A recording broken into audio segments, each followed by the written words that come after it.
रात के समय देखते हैं कई बार कि आपका बच्चा लगातार रो रहा है, बच्चा आपका हेल्दी है, कोई दिक्कत नहीं, फिर भी बच्चा रोए जा रहा है।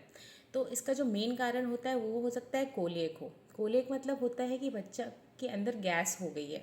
अब इसका जो मेन कारण हो सकता है वो ये है कि बच्चे का जो डाइजेस्टिव सिस्टम होता है वो होता है इमेच्योर। अब बच्चे का जनरली जो डाइजेस्टिव सिस्टम होता है वो होता है 6 महीने तक इमेच्योर।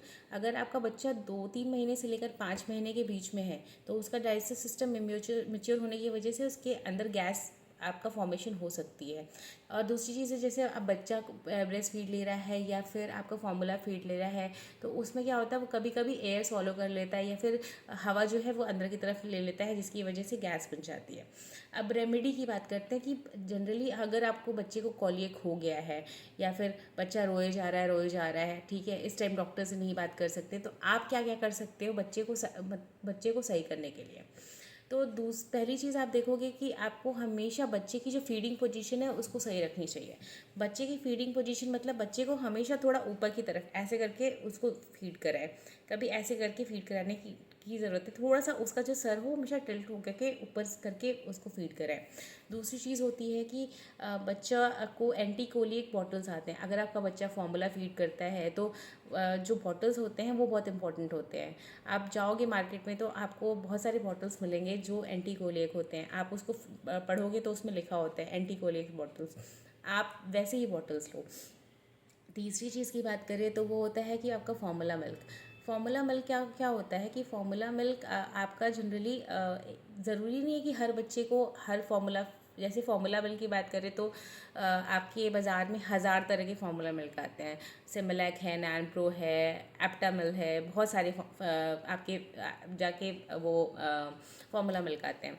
अब ज़रूरी नहीं है कि जो बच्चा नैन प्रो ले रहा है उसको नैन प्रो सूट ही करे। क्या होता है कभी कभी नैन प्रो सूट नहीं करता, उसकी वजह से एसिडिटी हो जाती है या फिर उसको सिमिलैक आपका जो है वो सूट नहीं कर रहा है तो उसकी वजह से हो जाती है।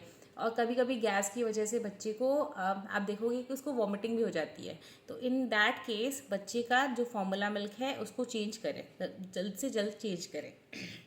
उसके बाद आता है बर्पिंग। बर्पिंग एक इम्पॉर्टेंट प्रैक्टिस है जो आपको करनी चाहिए। अगर आपका बच्चा सो रहा है तो भी प्लीज़ उसको बर्प करें। बर्पिंग होता क्या है? बर्पिंग मतलब पीछे बच्चे के पीठ पे सहलाना।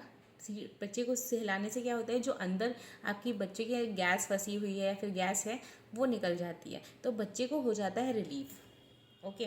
उसके बाद आपका आता है उसके बाद आप देखोगे मसाज के बाद आप देखोगे कि अगर आप गुनगुने पानी में भी बच्चे को नहलाते हो तो बच्चा को रिलीफ मिल जाता है। इसके अलावा जो कॉमन प्रैक्टिस है वो जो घर की नानियाँ दादियाँ करती हैं या फिर हमने भी करा है, तो वो है आपका हींग का पानी।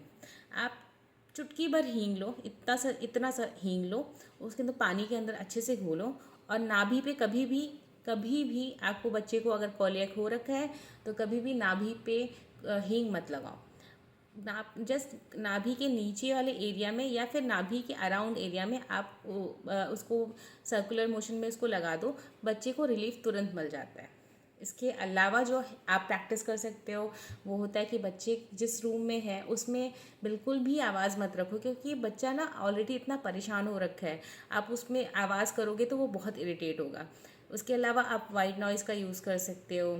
उसके अलावा आप बात करो तो बच्चों को आप उसका एक रूटीन सेट करो। रूटीन सेट करने से क्या होता है ना, बच्चे को रूटीन सेट करोगे, ऐसे बच्चे को पता है कि ये टाइम फीड करने का है, ये टाइम सोने का है।